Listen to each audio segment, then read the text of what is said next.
بعد از قسمت آخر بلند دی پیج وینی و همه شرکت کننده ها بسته میشه که تو ویدیو قبلی در مورد این اتفاقات کامل توضیح دادم. اگه ندیدین لینکش تو دیسکریپشن ویدیو هست. وینی بعد از بسته شدن پیجش توسط پلیس حکومتی ایران دستگیر میشه و دیگه ازش خبری نمیشه. مغازه عمو حسن هم پلم شده و ممتو در مورد این اتفاق یک ویدیو درست میکنه و خود عمو حسن در مورد بسته شدن مغازش توضیح میده. مغازه عمو حسنه پلم شد. بریم به عمو حسن زنگ بزنیم ببینیم کجاست.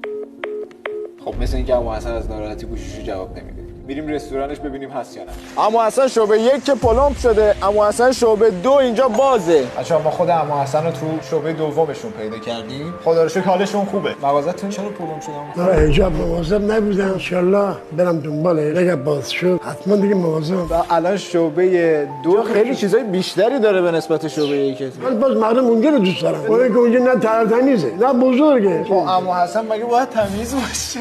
دست شما در نگیرید. ما 10 رقم دیوونه داریم. اینم یه رقم شده. واقعیت زندگی تو ایران همینه که اگر بخوای پیشرفت کنی جلوت رو میگیرن.